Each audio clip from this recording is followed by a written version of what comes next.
On News 5 at 6 o'clock, starting October 1st, the Alabama Law Enforcement Agency will begin phasing out driver's licenses offices in the state because of budget cuts. Round one of closures will include license offices in Bay Minette and Bruton.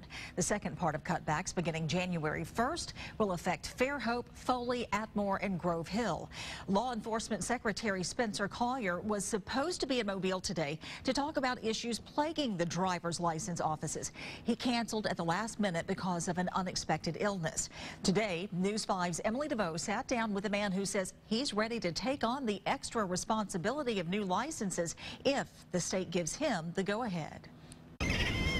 Most of the people who live in Baldwin County weren't born here. And it's one of the fastest growing counties in the nation.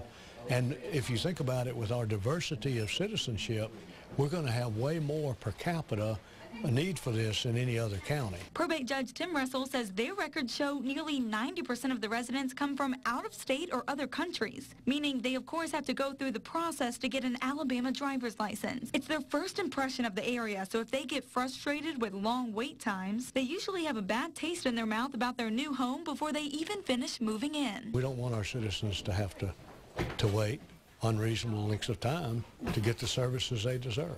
Judge Russell wants to lighten the load on the state by taking over some of their responsibilities. Right now, his probate offices can only handle renewals and tags while the state issues new licenses. He says his employees already have the necessary training to take those on too for drivers who don't need a test. These are very well trained, very highly qualified licensed revenue officers that would be doing this very transaction. He says the state's new online renewals and kiosk systems could help free up some of his employees so they could take on the extra work. His next step is to reach out to other counties to see if they're up for the job too. Meet the license commissioners and probate judges that have an interest in this would meet with Spencer Collier and see if we can't work something out. Something to lessen the load on the state and, more importantly, shorten the line for you.